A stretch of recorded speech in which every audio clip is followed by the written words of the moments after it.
Hi guys, இன்றைக்கி நம்ம என்ன பேச போகிறோன்னா ஸ்ட்ரெஸ் பற்றி நான் சில விஷயங்கள் சொல்லணும், ஷேர் பண்ணணும்னு நினைக்கிறேன். ஸ்ட்ரெஸ் யாருக்கு வேணாலும் வரலாம். அதாவது இப்போ நான் இந்த டாபிக் நான் யாருக்கு விரும்புகிறேன் அப்படின்னா 35லேருந்து 50 வரைக்கும் ஏஜ் உள்ள லேடிஸ்க்கு நான் சொல்ல விரும்புகிறேன். ஏன் அப்படின்னா ஸ்ட்ரெஸ் இப்போது ஆஸ் அ ஹோம் மேக்கர் வீட்டில் இருக்கும்போது நிறைய விஷயங்கள் வீட்டில் நமக்கு ஹஸ்பண்டோடு ஒத்து போகணும். நிறைய விஷயங்கள் ஒத்து போயிடுச்சுன்னா பிரச்சனை இல்லை. ஒத்து போகாத போது நம்ம சில விஷயங்கள் பேச முடியாத போது நம்ம யார்ட்டையாவது ஷேர் பண்ணணும். அப்படி இல்லாமல் நம்ம அதை வந்து கேட்டுகிட்டே இருக்கும்போது அது நாளடைவில் அது நமக்கு ஸ்டோரேஜ் ஆகி நமக்கு ஸ்ட்ரெஸ்ஸுன்ற பிரச்சனை வரலாம். ஸ்ட்ரெஸ் வந்து அதனால் தூக்கம் வராமல் இருக்கலாம். ஒவ்வொருத்தருக்கும் ஒவ்வொரு மாதிரி அது ரியாக்ஷன் கொடுக்கும். ஸோ இதை எப்படி ஓவர் கம் பண்ணுறது, இதை வராமல் எப்படி தடுக்கிறது அப்படின்னு சில விஷயங்கள் நான் சொல்லணும்னு நினைக்கிறேன்.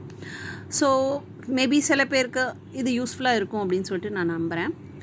ஸோ என்ன பண்ணலாம் அப்படின்னா, we have to have some hobbies in each and every day. நமக்காக 1 மணி நேரம் ஸ்பெண்ட் பண்ணுறது ரொம்ப ரொம்ப முக்கியம். ஏதாவது ஒரு விஷயங்கள் உங்களுக்கு என்ன பிடிச்சிருக்கோ, உங்களுக்கு என்ன இன்ட்ரெஸ்ட் இருக்கோ, ட்ராயிங் வரையலாம், இல்லை எனக்கு மியூசிக் பிடிக்கும்னா பண்ணலாம், டான்ஸ் ஆடலாம், வாக்கிங் போகலாம், எக்ஸசைஸ் பண்ணலாம். இல்லை இது எதுவுமே எனக்கு இன்ட்ரெஸ்ட் இல்லை அப்படின்னா just we have to vent out our feelings to others.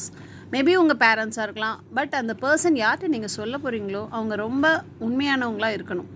அந்த மாதிரி ஒரு ஆள்கிட்ட நீங்கள் ஷேர் பண்ணணும். அவசியம் உங்களோட பிரச்சனைகளை ஒவ்வொருத்தட்ட ஷேர் பண்ணணும். அதை விட்டுட்டு மனசுக்குள்ளாரே வச்சுருக்கிறது தான் அது ஸ்ட்ரெஸ்ஸாக நமக்கு வெளியே வருது. ஸோ அது எந்த அளவுக்கு நீங்கள் வெளியே கொண்டு வரீங்களோ அப்போ மனசுலேருந்து நமக்கு ஒரு ரிலாக்ஸேஷன் கிடைக்கும். ஸோ இதுதான் நிச்சயமாக ஸ்ட்ரெஸ்க்கு ரிலீஃபாக இருக்கும்னு நான் நினைக்கிறேன். ஸோ டெய்லி 1 hour உங்களுக்காக நீங்கள் ஸ்பெண்ட் பண்ணுறது ரொம்ப ரொம்ப அவசியம். அதே போல் இன்னொரு விஷயம், வாரத்துக்கு ஒரு தடவையாவது அல்லது இல்லை வாரத்துக்கு ஒரு தடவையாவது நம்ம வெளியே போகணும்.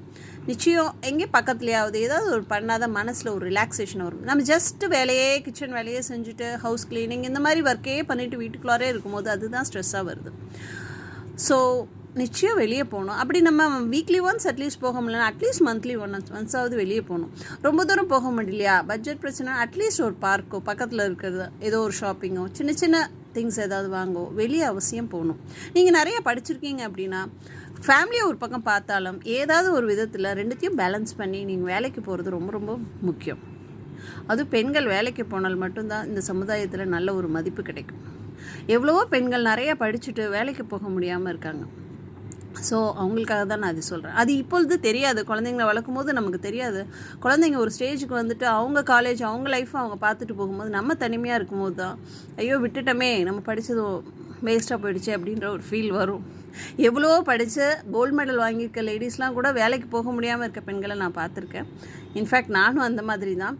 நிறையா படிச்சுட்டு என்னால் ஜாப் போக முடியல அப்படின்றது ஒரு ஃபீல் இருக்குதான். பட் அதனால் நம்ம வந்து நம்மளோட லைஃப்பை என்னதான் ஃபேமிலிக்காக நம்ம ஸ்பெண்ட் பண்ணாலும் நம்மளோட இடத்த நம்மளோட ஸ்பேஸை நம்ம விட்டு கொடுக்காமல் இருக்கிறதா புத்திசாலித்தனம். அதை எப்படி மேனேஜ் பண்ணுறதுன்றதை மட்டும்தான் யோசிக்கணும். ஸோ அந்த மாதிரி நீங்கள் நல்லபடியாக இருக்கணும்னு நான் சொல்லிக்கிறேன். இதுதான் என்னோடய ஃபர்ஸ்ட் வீடியோ. உங்களுக்கு பிடிச்சிருந்துச்சுன்னா லைக் கொடுங்க. ஓகே கைஸ், பாய்.